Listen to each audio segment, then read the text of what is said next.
नमस्कार मित्रों, आज के इस वीडियो में शिव पुराण के द्वितीय अध्याय में हम ये बताने वाले हैं कि शिव पुराण की कथा को सुनने, कहने और पढ़ने का क्या महात्म्य होता है। तो इस संबंध में मुनिगण एक प्राचीन इतिहास का उदाहरण दिया करते हैं, जिसको सुनने मात्र से ही पापों का पूर्णतया नाश हो जाता है।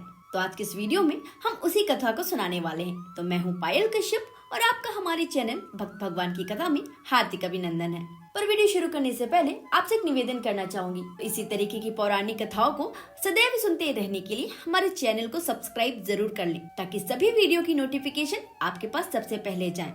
और वीडियो पसंद आए तो लाइक करना बिल्कुल भी ना भूलें। तो चलिए इस कथा को प्रारंभ करते हैं। एक बार की बात है, किरात नगर में एक ब्राह्मण रहता था, जो अज्ञानी, दरिद्र और रस बेचने वाला तथा वैदिक धर्म से विमुख था। वह स्नान, संध्या आदि कर्मों से भ्रष्ट हो गया था और वैश्यावृत्ति में तत्पर रहता था। उसका नाम था देवराज। वह अपने ऊपर विश्वास करने वाले लोगों को ठगा करता था। उसने ब्राह्मणों, क्षत्रियों, वैश्यों, शूद्रों तथा दूसरों को भी अनेक बहानों से मारकर उनका धन हड़प लिया था और अधर्म से उसने काफी धर्म अर्जित कर लिया था। परंतु उस पापी ने कभी भी अपना धन का थोड़ा भाग भी धर्म के काम में नहीं लगाया। एक दिन की बात है, वह ब्राह्मण एक तालाब पर नहाने गया। वहाँ शोभावती नाम की एक वैश्या को देखकर वह अत्यंत मोहित हो गया। वह सुंदरी भी उस धनी ब्राह्मण को देखकर मोहित हो गई और उसे अपने जाल में फंसा लिया। आपस में वार्तालाप से उनमें प्रीति उत्पन्न हो गई। उस ब्राह्मण ने उस वैश्या को अपनी पत्नी बना लिया और उस वैश्या ने भी उसे अपना पति स्वीकार किया।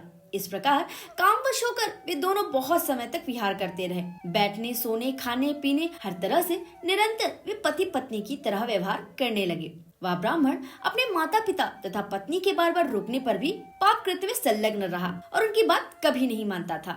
एक दिन रात्रि में उस दुष्ट ने ईर्ष्यावश अपने सोए हुए माता पिता और पत्नी को मार डाला और उनका सारा धन हड़प कर उस वैश्या को दे दिया। इस तरह वह पापी ब्राह्मण अभक्ष्य भक्षण तथा मद्यपान करने लगा और उस वैश्या के साथ ही जीवन निरंतर बिताने लगा। एक दिन घूमता घुमाता वह दैव के सहयोग से प्रतिष्ठानपुर यानी कि झूसी प्रयाग में जा पहुंचा। वहां उसने एक शिवालय देखा, जहां बहुत से साधु महात्मा एकत्र हुए थे। देवराज उस शिवालय में ठहर गया और वहां उस ब्राह्मण को ज्वर आ गया। उस ज्वर से उसे बड़ी पीड़ा होने लगी। उन दिनों वहां एक ब्राह्मण देवता शिव पुराण की कथा सुना रहे थे। ज्वर में पड़ा हुआ देवराज ब्राह्मण देवता के मुख से निकली हुई उस शिव कथा को निरंतर सुन रहा था और वह कथा सुनते सुनते उसके मन में शिव जी के प्रति भक्ति जाग गई और वह उस समय पूरे सच्चे हृदय से ज्वर में पीड़ित रहते हुए भी वह कथा सुनता रहा और अपने पापों को याद करता रहा। इस प्रकार 1 महीने बीत गए और वह ज्वर से अत्यंत पीड़ित होने के कारण मृत्यु को प्राप्त हो गया।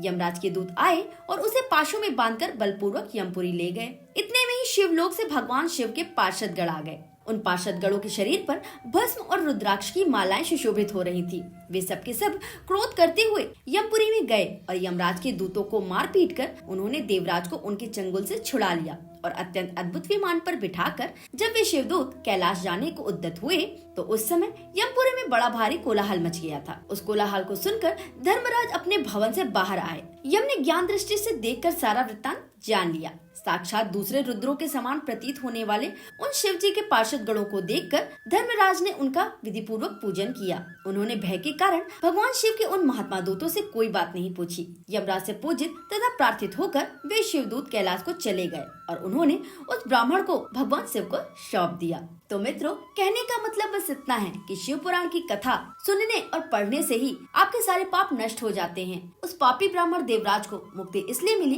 क्योंकि उसने अंतिम समय में अपनी भूल को स्वीकार किया, उसका पश्चाताप किया और साथ ही वह 1 महीने तक लगातार शिव पुराण कथा को पूरा ध्यान और भगवान शिव के प्रति भक्तिमय होकर सुना। उसके मन में उस समय कोई पाप नहीं था, इस वजह से वह भगवान के परम धाम को प्राप्त हुआ। तो मित्रों, आज की इस वीडियो में बस इतना ही। उम्मीद करती हूँ कि आपको वीडियो पसंद आई होगी। अगर वीडियो पसंद आई हो तो प्लीज लाइक जरूर करें, चैनल को सब्सक्राइब जरूर करें और साथ ही नोटिफिकेशन बेल को भी ऑन कर लें, ताकि अगली वीडियो की नोटिफिकेशन आपके पास सबसे पहले जाए। और कमेंट सेक्शन में ओम नमः शिवाय जरूर लिखें। तो मिलते हैं अगली वीडियो में। राधे राधे।